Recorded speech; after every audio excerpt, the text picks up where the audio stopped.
Greetings, and welcome to another edition of Masterpaint Theater. I know, you're waiting for Reviewing a Reviewer 13, but bear with me. Retro Gamer 3 isn't easy to take in anything but small doses. Actually, there's no reviewer that's easy to sit and watch for hours on end, but I digress. Today I want to talk to you about FictionPress.com, a website considered a sister site to fanfiction.net. People go to Fiction Press for those rare times they don't want to rewrite Twilight in a way that allows Jake to end up with Bella. It's time for me to take a cyanide pill. I made another Stephenie Meyer reference. I'm back! I decided to kill myself with today's entry instead. Haley Dawson. She's an aspiring writer whose first attempt at writing sits right before us, begging for a reader. Any reader.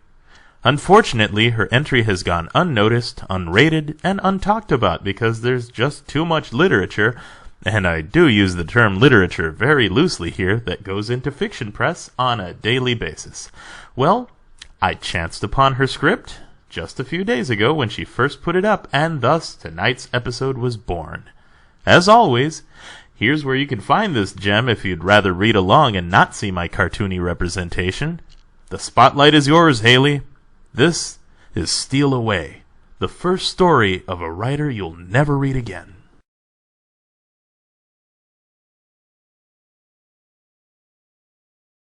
The peaks of the mountain slowly started to devour the setting sun.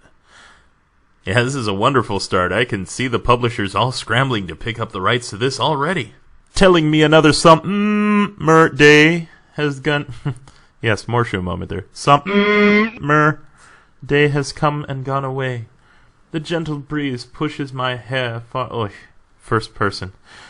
Far, far away from me, like it pushes the leaves away from their trees.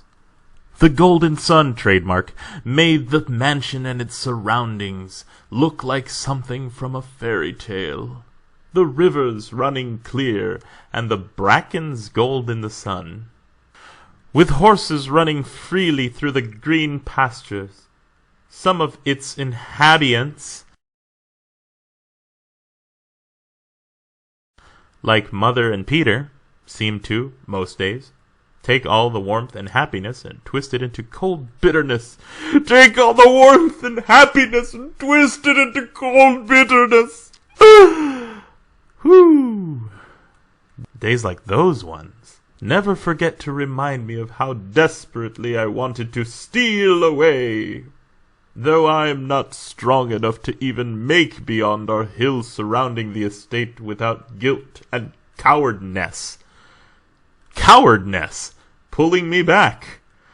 Or maybe it was the fear of not knowing what lies beyond the rolling English hills. I shiver as I hesitantly head down and look at my reflection of myself. I look at my reflection of myself in the still pond. The fair skin of my face was disrupted by a red mark covering most of my right cheek, just most of it. The result of arriving 15 minutes late for breakfast. God curse the breakfast that... Oh, wait, that's not in there. A strike across the face from my stepfather, Peter. Raising a shaking hand, I slowly and carefully place my fingertips to the... What the fuck is going on here? The blow had hurt, but I refused to let a tear escape from my eyes. I'm not going to give him the satisfaction, the bastard. But now, the stinging was overwhelming, and unwillingly a tear escaped the right eye and slid down my cheek. The cold tear soothed the burning hot flesh. I take a deep breath and slowly pull my hand away from my cheek. Taking another glance at my reflection, I'm just that, narcissistic. I picked up a small rock and dropped it into the still water. My reflection could barely be seen anymore because of the motion. No, really? You threw a rock in there and you didn't expect that, huh? It truly is incredible how something so small like a pebble can bother the entire pond. Not just part it Not just the part it had hit. Just a strike and a girl. Just like, god damn. Not just the part of it and hit, just like the strike and her. I should just do it in this.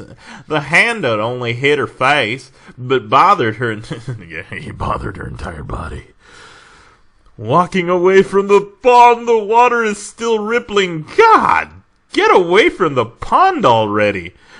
I pull my wrap closer and take another bite out of my burrito.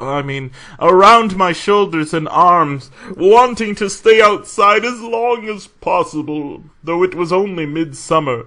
The ocean that rested at the edge of the property brought cool winds, no matter what time of year. I walked along the rough road leading out of the forest, and it wasn't until I stumbled that I realized there was only a couple of minutes before twilight.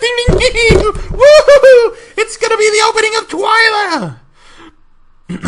Before twilight turned into absolute darkness, I quickened my pace and my breathing. It quickened its... I quickened my pace and my breathing. It quickened itself. I finally see a light in the darkness, and I guess it belongs to the stable? I pick up my pace even more. Pick up the pace. As the wind came on strong, and the rain started to, in a second, downpour. I raced against the rain, and by the time I reached the stable door, I was drenched to the bone. Drenched to the bone. Drenched to the bone.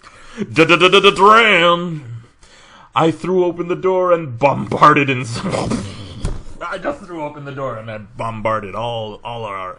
I took a shaky breath and walked down the corridors. The halls were empty. Some of the horses blinked sleepily at me. Hey, when was the last time a horse blinked sleepily at you? Oh, man. But most were asleep already. Yeah, except for the aforementioned horses that blinked sleepily at her. The stable boys must have retreated to their quarters?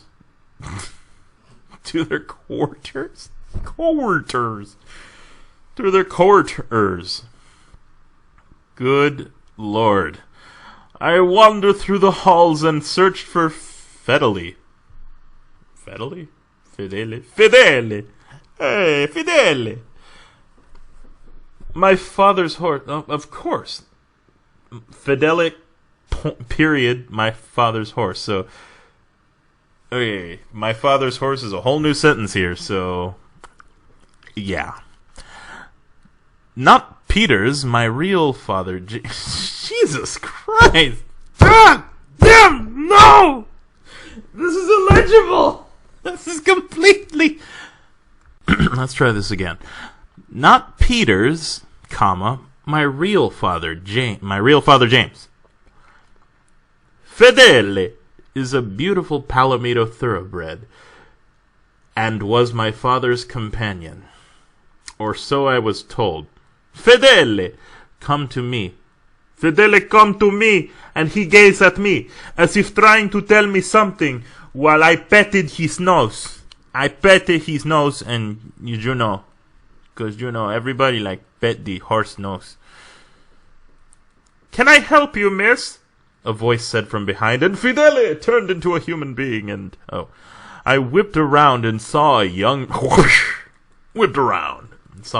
man with golden hair. All right, I'm guessing this is going to be the love affair of this thing. Let's just go with it. He looked exhausted. He looked exhausted and worn out. There's really two ands there. He's only asking me because it's his job, not because he really gives a care, I thought. May I borrow a lantern? I asked quietly. May I ask why? He asked dryly. He must of saw Hello. We're going to pet a horse today. To get away from this horse, you're going to have to take this dynamite and shove it up your... He must have saw that I was taken aback by his response, and he quickly covered it. I'm sorry, miss.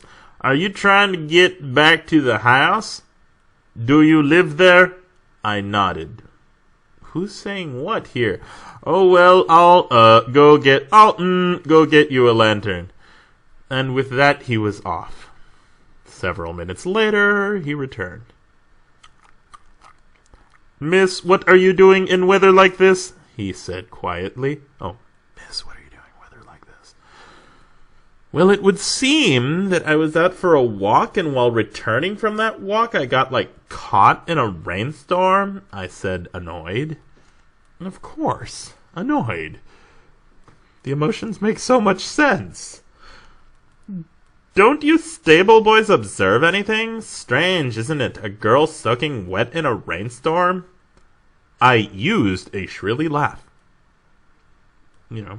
I use a laugh. And right now I'm sure everybody can use a laugh. And a stable boy doesn't even offer his coat to the daughter of his mistress, God. You are the mistress, God? The golden boy, oh boy, didn't once take his eyes off me while he removed his coat, maybe showing me his blood-stained shirt? What the?